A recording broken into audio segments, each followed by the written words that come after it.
Here, coming up in our headlines, President John Mahama secures Congress approval to contest as NDC flag bearer in December.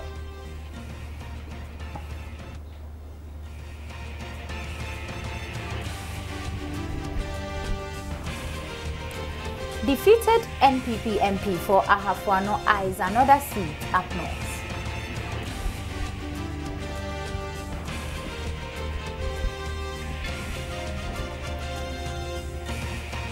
In business, new airline promises to ease stress of flying with the West African sub-region.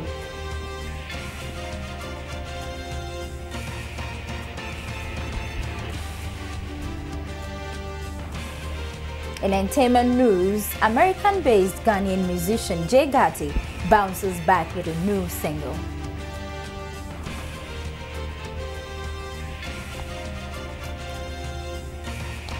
Elsewhere on the continent, Angolans prepare for elections.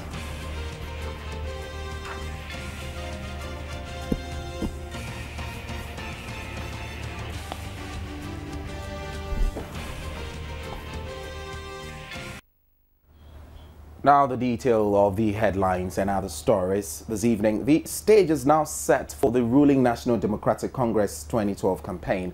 General Secretary of the party, Johnson Asiedu Nketia, says the party will from today swing into full campaign mode ahead of the December polls. This follows the nomination of President John Dramani Mahama as the party's flag bearer at a special delegates congress at Kumasi earlier today.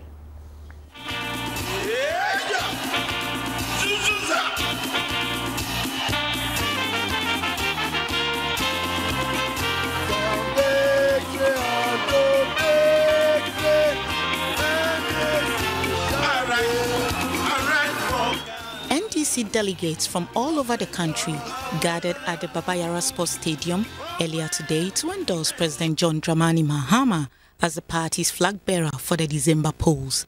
The holding of the special congress was necessitated by the death of the party's original flag bearer, Professor John Evans Atamels, who died on July 24 this year. General Secretary of the NDC, Johnson Asiedu Nketia, told Joy News the NDC is starting preparations for the elections, adding there is no room for any NDC member to rest. He further noted that the NDC has no plans of disturbing the peace in the country, but will continue the peaceful legacy of the late president. Ghana will not die. Ghana will see peace before, during and after this election. That will be at the back of everybody's presentation today, and we will urge our followers to do same, because what shall it profit us if we are in charge of running a nation and we enjoy being in power? Should it be us who should create confusion so that the nation becomes ungovernable? Minister of Trade and Industry Hannah Tete outlined some ideals which make President Mahama the best person for the country's top job. We believe that His Excellency President Mahama has what it takes to lead this country. President Mahama is not being introduced to the country at this Delegates Congress. President Mahama himself has had a reasonably long political career. And in his capacity as Communications Director for the NDC, he was able to put across very clearly what the party's position was on a number of issues. And apart from that, he also showed Ghanaians the kind of politician he was. He was not abrasive, he was not insulting, he was not somebody who tried to knock heads together. He was always somebody who tried to bring clarity. Local Government and Rural Development Minister Samuel Ofosu Ampofo was hopeful the presence of former President Rawlings at the event would mark the beginning of a new phase for the party. We have always recognized him as the founder of the party. He is recognized by the Constitution. If there is any single person who has a constitutional obligation to belong to the NDC, it is nobody than Flight Lieutenant Jerry John Rawlings, the former president. This is a moment of truth, that he takes it or he loses it forever. And I believe that being what he is, I think that he will take advantage of this occasion and come and speak as the founder of the party, give us hope, reunite the forces of the party, and let us work together as a team. General Secretaries of the PNC, Bernard Mona, and CPP, Ivor Greenstreet, also spoke to Joy News before the commencement of the event. What we are going to witness today is yes or no.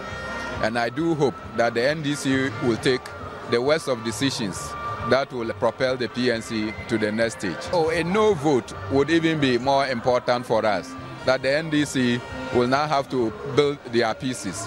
Otherwise, if the NDC come out of this Congress united, we have a formidable challenge ahead of us. It is normal amongst us political parties for us to join each other at events such as this to show solidarity, that even though we may disagree on policies, even though we may disagree on programs, even though we may disagree on how to take Ghana forward, we understand that we're in a democratic environment and that we're all brothers and sisters in that struggle. The Ashanti Regional Secretary of the NDC, however, expressed his disappointment at the NPP's mounting of their flags and posters within the precincts of the Congress venue. Opposition political parties have wished President John Mahama good luck as he officially gets the nod to lead the ruling NDC to the December polls. They also wished the party well and urged members to remain united. These were contained in solidarity messages delivered by the parties at the Special Delegates Congress of the ruling NDC.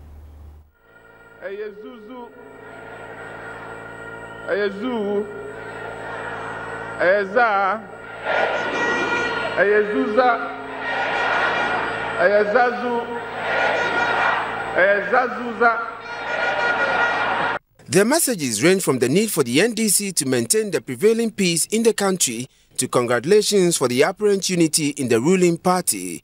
The NPP urged President Mahama to work hard and then hand over to their flag bearer Nana Akufo-Addo. Just like the Excellency late Father Asumdwe Hini, Professor J.E. Mills, may he so rest in perfect peace, promise that Umbrasia Hini, His Excellency John Dramani Mahama, will follow suit and hand over a peaceful nation inherited from his late father to the Nkosua Hini, Nana Addo Dankwa Akufo-Addo, come January 7th, December 2012, inshallah, to transform life and to transform Ghana. There were messages of support from the Convention People's Party, EAGLE, and Consolidated Popular Party. We believe that together we should work towards a peaceful election come December. And we know John Mahama, His Excellency John Mahama, is a man of peace, the same way President Mills was a man of peace. We, the CPP, believe in peace. It is only in peace that we can achieve the better Ghana that we so much desire. Comrades, given what has happened in Ghana in terms of development in 2.5 years, we of EAGLE Party do not, shall not, and cannot advocate anything but renewal of the mandate of the NDC in the 2012 election. We are therefore here to pledge our allegiance and dedication to the NDC, to the ideals of the party and the electoral contest in 2012. God bless us all.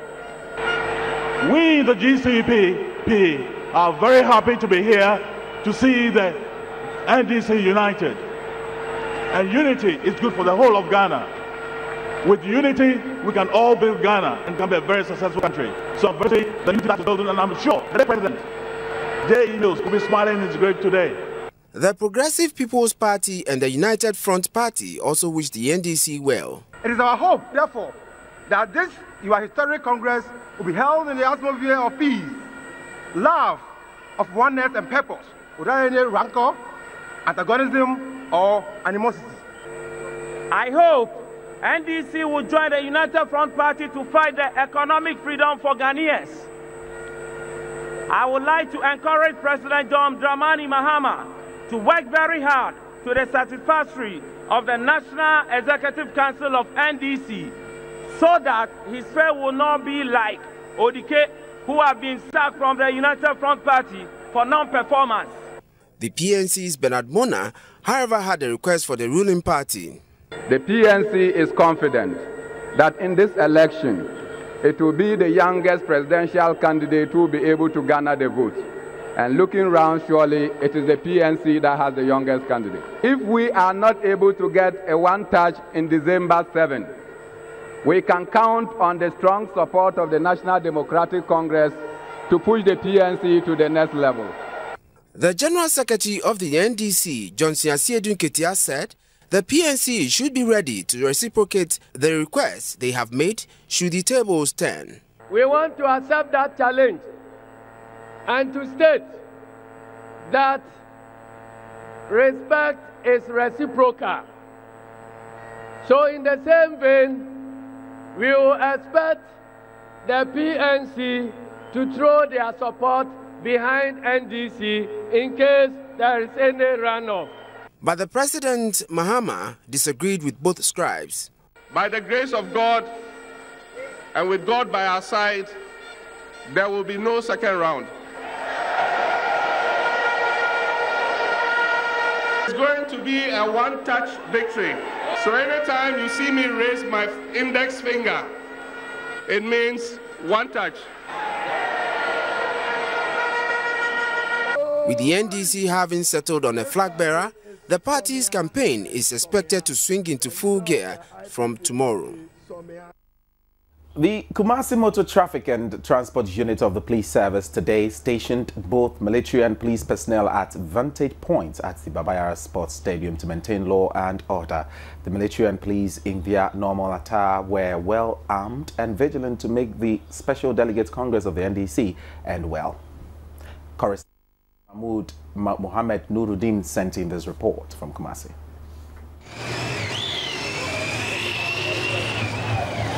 Security at the Baba Yara Sports Stadium today was in good shape. Stationed at vantage points in and around the stadium, military and police personnel deployed there ensured law and order prevailed. Even though one could walk into the stadium with an accreditation, it was difficult for them to misbehave. Earlier this week, the police service promised to provide top-level security for the NDC's Extraordinary Congress. And today's Special Delegates Congress of the ruling party, by all intents and purposes, was meant to be just that, a congress for the ruling party to elect its flag bearer. But for a brief moment, it appears a non-NDC member became the center of attraction. Bursting with confidence, the presidential candidate of the Independence People's Party, Kofi Apleku, stepped up to the microphone. It certainly might have been the first time many were hearing of his party or even seeing him. But that did not crush his confidence. Hey, zoo. Hey, zoo. I can see that people are hungry. So when you say NDC or a zoo, they are not able to respond. But that's the trend of the moment. People are hungry, people are dying. So don't worry. When IPP come to power, all these things will be solved. My name is Kofi Akpaloo, the next president of the Republic of Ghana. Come 7 December 2012, we are winning. With the IPP, we are going to win. So we are here to support you just for only today, so that you do a successful delegate congress. But after that, we believe many of you out there listening to this and watching this are going to throw their weight and their support to IPP led by Kofi Akpaloo. Well, Mr. Apleku's party might be relatively unknown, but it may become a household name, especially after a rather interesting showing on the NDC platform. If you are here to hear IPP for the first time, when we say IPP, then you respond, Yankonkwa. And when we say IPP, we respond again, Somiha, not Somiha. IPP is a new party, and it's for the youth, and it's going to transform Ghana. We're going to take the whole system, and everybody is going to rise up and support IPP. So, Yankonkwa, he says, one can only hope the party does not go into oblivion after the December polls if it fails to secure power. Indeed, he stole the show, IPP. And you say Yankonkwa. He says IPP. So that is interesting, you know. Very interesting slogan for a political party. But away to other political stories, Progressive People's Party has promised to provide Ghanaians with quality, free and compulsory education from kindergarten to the senior high level. Well, the party is also seeking to implement several constitutional amendments where district chief executives will be elected and the Attorney General's department will be separated from the Ministry of Justice. The party's leader, Dr. Pakwesi Indum, told a gathering of supporters at the inauguration of the party's new head office that a PPP will work with every Ghanaian irrespective of their tribe, political and religious affiliation to advance the country's development. Chobwe, Chobwe, Yaka PPP, I want to yasor. PPP, PPP, PPP. At the official opening of the Progressive People's Party's head office in Accra, the party's leader, Dr. Pakwesi Indum, did not waste time convincing supporters, sympathizers, and well-wishers who had gathered there that the PPP was the only unique party which had the interest of Ghanaians at heart. The PPP represents something new, different, clean, peaceful, purposeful in Ghanaian politics. Our motto, prosperity in peace, is right for the time that we are in.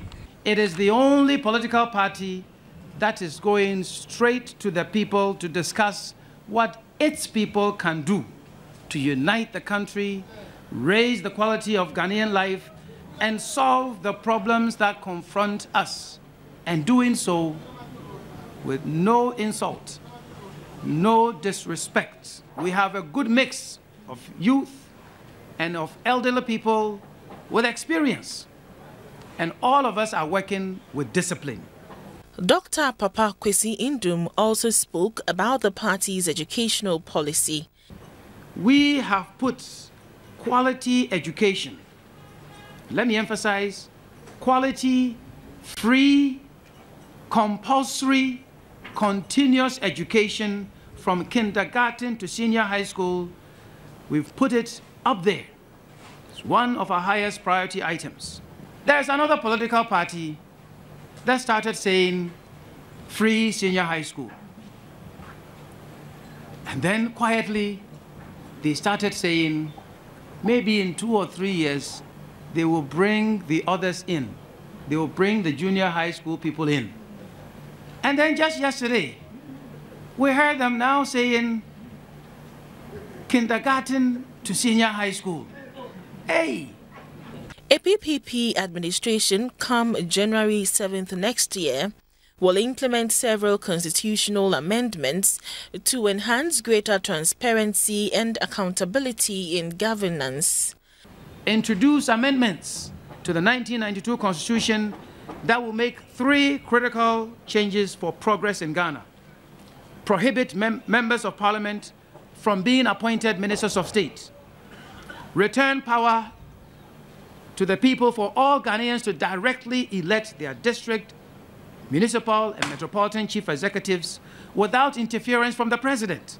And number 3, strengthen the office of Attorney General by separating it from the Ministry of Justice. He also promised to fight corruption when voted as president. The PPP is the only political party in Ghana that has committed itself to demonstrating the competence of its leaders and to fight corruption, starting with its own leadership. Serving your nation is something honorable. It is something good. Inclusiveness is something that we must embrace. I proudly served my country. The Progressive People's Party is currently taking its campaign to the north to convince voters to vote for them on December 7, 2012. Still in politics, NPP MP for Ahafua North South in the Brong-Ahafo region, Stephen Kweku Balado Menu, says the discretionary powers vested in the Electoral Commission must be used advisedly in the creation of the new 45 constituencies. The MP, who has lost the chance to contest the Ahafua North South seat in December, is waiting to contest one of the yet-to-be-created seats in the northern region. He spoke to Joy News in an exclusive interview. Mr. Baladu Menu has been representing the Hafuano South constituency in Parliament for the past 16 years. He has decided to contest for the Tatale seat after losing to Frank Menu Adabo in the NPP primaries. Mr. Baladu says there have been calls from Tatale for him to contest that seat, but he still believes in his party's position on the creation of new constituencies. I am not I am because I am. I am because NPP has made me who I am. If Parliament approves of the creation of the new constituencies, and 2, if I am given the nod. The defeated Member of Parliament, who hails from Basre in the northern region, sees nothing wrong with contesting the Tatale seat to represent his kinsmen in Parliament. He will, however, do so only if Parliament approves the creation of the new constituencies and his party, the NPP, gives him the go-ahead. Even if the Parliament approves of it and the political party to which I belong decides that they are not contesting the election, I would go by that. I hail from the place, except that, Tatale, to be precise, except that I was born outside the constituency. I was born in a Ashanti region. That does not take away from me I hail from. I would only hope that the people who vote for me, and I go there, the people know me. They know me. They know Baladu. Baladu is not a stranger to his own people. That the Electoral Commission, in his bid to create constituencies, must take into account Article 296 of Ghana's Constitution. Tells us that if you have a discretionary power, it should not be used capriciously, whimsically, but it should be used fairly and.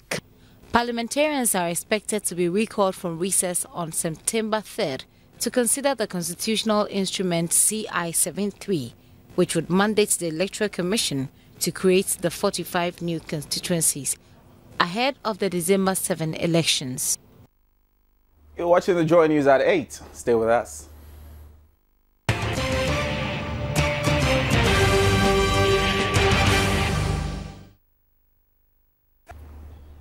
Well, thank you for staying with Joy News at 8. Some workers in the educational sector have not received their salaries for at least a month since the introduction of the new biometric payroll system or the Integrated Personnel Payroll Database 3. President of National Association of Graduate Teachers, Christian Adai-Poku, has blamed the situation on the poor organization of the IPPD3 registration procedures, adding that the days allotted for the exercise was woefully inadequate to accommodate all workers within the sector. When the registration started, NAGRET made it clear to the whole nation how poorly the whole program was being organized. And in fact, a lot of teachers could not get the opportunity to be registered because they clustered a lot of people to various centers and they used few days to finish their work. A lot of our members could not get the opportunity to be registered. But the point is that after the registration, they have used the data that they gathered to pay teachers. Last month, that was what happened. They used the data to pay public sector workers, specifically teachers. And in the process of doing that, because a lot of our members could not be captured on that data, those who were not captured could not be paid. According to the NAGRET president, about 30,000 teaching and non-teaching staff have not received their salaries for the month of July. The affected staff include those close to retirement and fresh graduates who are yet to be posted. Mr. Daipok also noted that although some were fully captured on the payroll, they are yet to access their salaries. He thinks there's room to promptly address the situation. I would say that the Ministry of Finance should go back to the biometric registration and make sure that all those who have been left out and as a result have not been paid their salaries should be captured and their salaries paid to them duly. Secondly, when new processes are coming like this, there is the need for earlier consultations to make sure that various diverse opinions are brought on board, to make sure that the process is accepted by all stakeholders, and then all possible errors are corrected before they are implemented. So we hope that the biometric registration process will be looked at again, and then the IPPD3, we must make sure that all the difficulties that have been identified already will be attended to before its eventual implementation. Attempts by Joy News to seek further clarifications from the Ministry of Finance and the Accountant General's Department were unsuccessful, as officials were not available for comment. We, however, caught up with the Assistant Headmaster of St. John's Grammar Senior High School, Kweku Ferguson Barnes, who, together with another colleague, are victims. We have about 2 of our members of staff affected, and I'm also one of those here affected. Now, what happened was that we were away on a sandwich program at Cape Coast University when they were around for this important assignment. In fact, when we got to know, we contacted the leader in our school, and we were told that we should just stay at the campus and continue with our course, but we can come down to the Ministry of Finance for the exercise to be done, which actually we did somewhere in July. But unfortunately for us, because we were late in doing that, we couldn't have our salary. It will Joy News. He is still going through the laid-down procedure to have his problem resolved. Later, we read from the papers that we had to go to the Accountant General Department and then have everything rectified, which we did. In fact, I was there. 2 options were given to me. Either I'm paid by check, or if I wish, and that would be on my gross salary, or if I wish, I could wait till the end of the month, and then my July and August salaries will be paid together. And that was the option I opted for. I'm expecting it at the end of this month. In fact, I thought we would be paid by 24th or so, but I got to know that we'll be paid this coming Friday, I think 31st of August, and I hope it will reflect. Other than that, I may have to go back to report to. The Accountant General's Department resorted to using the biometric payroll to eliminate the phenomenon of ghost workers in the public and civil services. The Ghana Police Service has fallen short of its 2011 crime reduction target. Addressing the Eminent Persons Group at the police headquarters in Accra Thursday, the Inspector General of Police, Paul Tawiakwe, said the administration managed to meet only 1% of the set target. Paul Tawiakwe noted that a new wave of crime, communal violence, chieftaincy disputes, land disputes, ethnic conflicts, general intolerance and disregard for life surfaced halfway through this year. Murder, robbery, rape and possession, use and distribution of narcotic drugs are the 4 main categories of crime the administration will be focusing on this year. In the case of murder, we had 2% decrease in our recording for the year 2011. In the case of robbery, which includes to a large extent armed robbery, we have 2% reduction in this offense. When we came to rape, we registered 15% increase in rape. The violence, we registered 4.4% increase in violence. Now, narcotic cases registered 11%. So that set the tone for the beginning of this year. Now, if you make current analysis of these 4 major indictable offenses as they occurred within the first half of this year, this is what we had. We had a total number of cases being reduced by 3.3%. As at June, in January and June. Commissioner of the Police CID, Prosper Ablo, noted the police service is stepping up its intelligence gathering process following the disputes and clashes which erupted at flashpoints like Ablekuma in Accra Hoho in the Volta region, Ekumfi Nakwa in the central region, and Akuse in the eastern region, which led to the loss of lives and property. He said the service will also embark on public educational campaigns to re-echo the need for peace.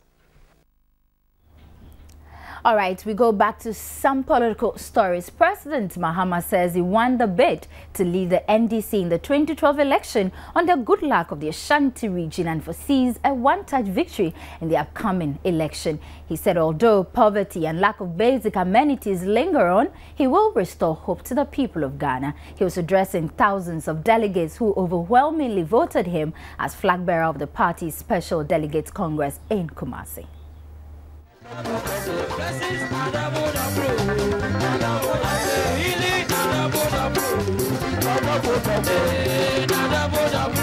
President Mahama, who joined General Secretary Johnson Asiedu Nketia and Party Chairman Dr. Kwabena J on stage, appeared in a black JM-branded polo shirt with his Galaxy tablet.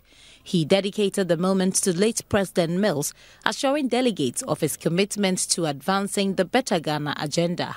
President Mahama said although politics in the country had been marred by political acrimony, President Mills resuscitated the political decency. Professor Mills, in life and in death, has resuscitated and revived our resolve to unite both as a party and as a nation, a spiritually cleansed nation.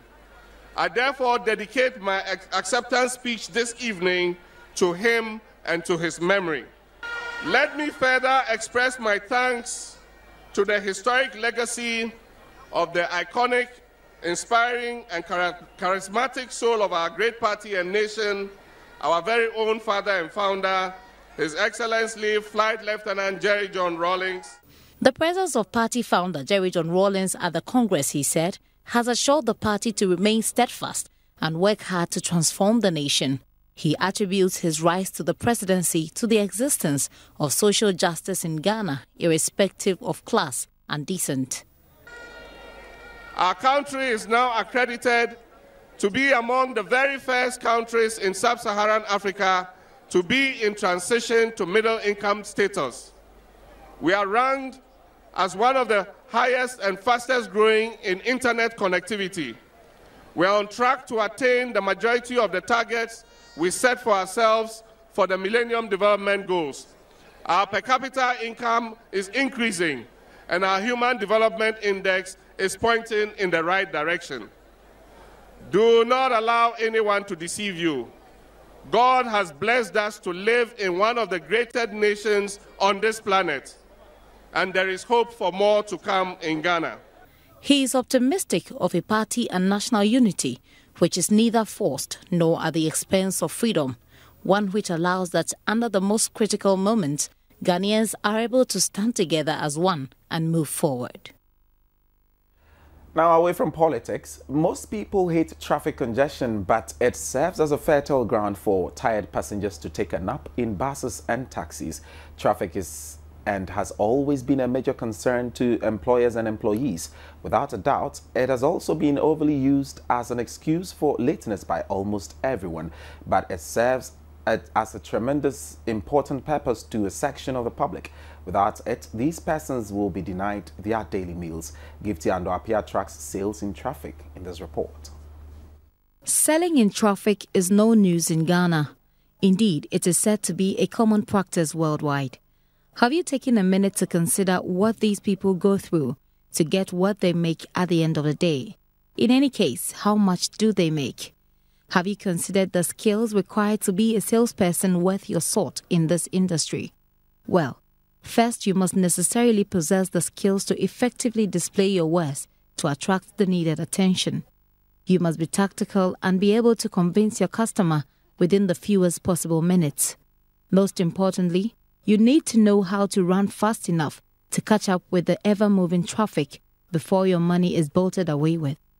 In this industry, you must really be skillful enough to time yourself with the red, amber, green functions of the traffic light in order to maximize sales. These people are attracted by every passing vehicle. What they hate is the camera. But we managed to get some of them to share their experiences with us. Obi Flower, the traffic ni so Odi mirikamba di kanichi. Ebi was no di sikanako. Ebi one etimi fan pakoni sikan. Oh, you know what naton 10 bars and now 15 bars, no one 150. Like when I'm going to the right side and the traffic catch for there, I have to stand. When it shows the red, I'll stand. For a meantime, it will come to green. When the cars go, I'll also go. If I sell 400, I'll collect 10 cedi. It's very difficult. Because when you give to somebody, he will not give you the money. When the car goes, you will not get the money. I'm afraid. Because when the car is going, it may step on my leg, and I will not know. I don't like selling in traffic, but most people buy. Sadia is a JHS pupil. She told me she is in this business to gather money for her fees since school is on recess. She doesn't enjoy what she does, but this is the available option for her. As for Mary, she is gathering money to pay for her apprenticeship in hairdressing. They have all mastered the art, but what they have not is running fast enough to give passengers their change. It becomes their bonus for the day. Admittedly, a day without traffic congestion appears rather abnormal, and unconsciously people begin to ask questions. It all tells how normal and a part of life traffic congestion has become. Indeed, it has provided a source of livelihood for these people. The disadvantage it poses to authorities in their quest to beautify the city is still an ongoing debate. But as far as these people are concerned, this is their world of business. So the next time you sit in traffic, you may not make a purchase to legitimize their stay on the street, but you can admire the energy and skills they display in their trade. Gifty Ando Apia, Joy News.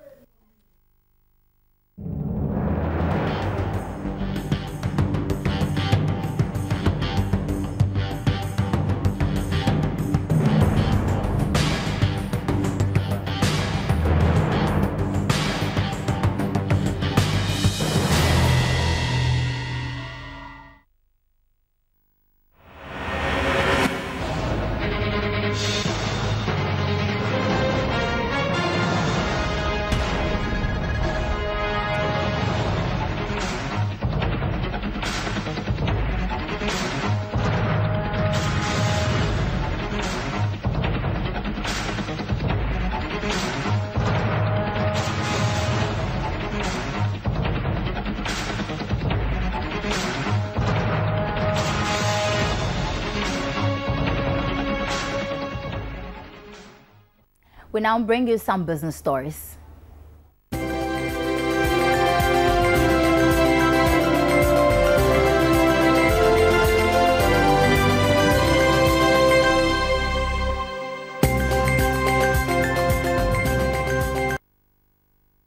Flying within the West African sub-region can be a real headache, but all that will soon change following the addition of a new sub-regional airline service, the Africa World Airlines.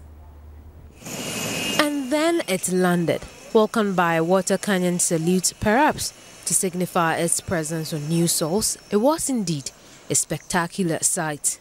A walk through the giant Embraer ERJ-145LR jet with registration number 9GAET shows an impressive arrangement of seats with adequate legroom. Operators of the airline are promising to change the face of aviation service in the sub-region. A very good financial point of very good financial strength, and we definitely will prove better than the competition. We are emphasizing reliability and safety. That is why we shall add as many aircrafts as will become necessary to ensure that we are reliable wherever we go. Fleet size is important because that is when you can become reliable. When you have a lot of aircraft, it means that a fault on one aircraft will not necessarily result in cancellation of flights. You always have backup. That will be our strength. If the market demands it, we can have a fleet size of 10, 15 aircraft, and that would distinguish us from the others to enable us to offer reliable and safe service. The 50-seater airliner, which offers every passenger a window or an aisle seat, as well as storage space for their hand luggage, is co-owned by SAS Finance Group, SNIT, CAT Fund and HNA Group. Director General of the Ghana Civil Aviation Authority, Air Cada Kwame Manfi, who welcomed the airline, noted the launch of the new airline marked the liberalization of the airspace by government. This is a very clear manifestation of the government of Ghana's liberalization policy. Safety remains the cornerstone of our operations, and we are going to ensure that Africa World also maintains safety to the highest standard. A representative of the Transport Ministry who was present at the launch expressed satisfaction with the airline and its crew. Africa World Airline is set to make its inaugural flight by 21st September, but is expected to take delivery of another aircraft with registration number 9GAEU before that date. Well, now some bad news for you, but good news for industries. The Electricity Company of Ghana, ECG, has assured businesses located in major industrial and commercial areas across the country of constant power supply as it begins an emergency load shedding program. The ECG is due to issue a timetable for the load shedding that has emanated from challenges with the supply of gas from the West Africa gas pipeline. ECG's Director of Operations, Tete Okai, said even though industrial areas will have power, business entities located in residential areas would be affected. Well, we'll now take you back to Kumasi, where traders were engaged in brisk business today, thanks in part to the NDC Special Delegates Congress. Some traders who interacted with Business Live said business has been good. Traders started trooping to the Baba Yara Stadium yesterday in anticipation of securing strategic positions to sell their wares. They had on sale NDC paraphernalia and branded smokes and hats. A variety of prepared dishes were also on sale. In separate interviews with Joy News, the traders said business was good. Bidibanku, emo, ampesie, fufuo, ya topa, ya nuane de ya to. Ya toni nyina ye nuane ni nyina sa ena nhyiamu a ya baisu ya asumdue nkoa na ewom. The Congress is very good for us because we sell the goods. So I think this Congress is one of the best Congress that we can talk of. Abdul Razak said he has made over 1,000 Ghana cedis selling at the Congress grounds. Nigeria's foreign exchange reserves have hit a two-year high of 38.38 billion naira. In a statement posted on its website, the Central Bank of Nigeria said reserves rose 5.3% as of August 27. Last month's total amount in the reserves stood at 36.43 billion naira, higher than the 33.47 billion naira in the same month in 2011. According to the Apex Bank, the foreign reserves have not been as high as this since August 10, 2010, when they stood at 38.59 billion naira. Meanwhile, the CBN plans to sell treasury bills worth 142.97 billion naira, ranging from 3-month to 1-year maturities as its regular bi-monthly auction on September 6. Well, we now have some smart investment tips for you.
Welcome back. Continentally, the main opposition party has said conditions do not exist in Angola for a free and fair vote in polls on Friday. UNITA said a failure to publish a full electoral roll was one of its greatest concerns about a lack of transparency. A local pressure group has called for a delay in the poll, but the Electoral Commission denies there are problems. Under the newly adopted constitution, a parliamentary majority for President José Eduardo dos Santos' party would give him a new 5-year term. Analysts say the governing ruling Popular Movement for the Liberation of Angola, MPLA, is expected to win an easy victory. President José Eduardo dos Santos' ruling MPLA party reminds them of the rewards of peace and boasts of its reconstruction achievements. These are the second elections to be held in Angola, one of Africa's major oil producers, since the end of a 27-year civil war that ravaged the country after independence from Portugal in 1975. Angola has posted rapid growth. Between 2002 and 2008, the economy expanded by an average of 15% per year. And in the U.S., Republican vice presidential candidate Paul Ryan has promised a turnaround for America in a primetime speech to the party convention in Tampa, Florida. The Wisconsin congressman said he and Republican White House nominee Mitt Romney would not duck the tough issues. Mr. Ryan said after 4 years of getting the runaround, America needs a turnaround, and the man for the job is Governor Mitt Romney.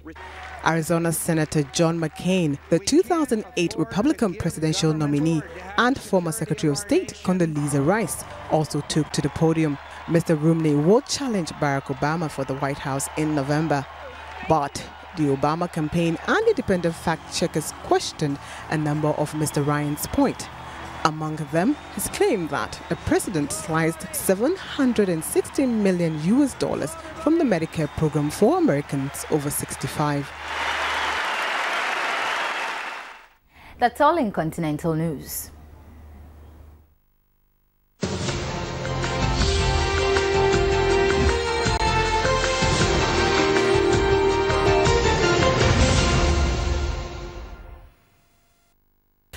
Well, that's all we have for you for this.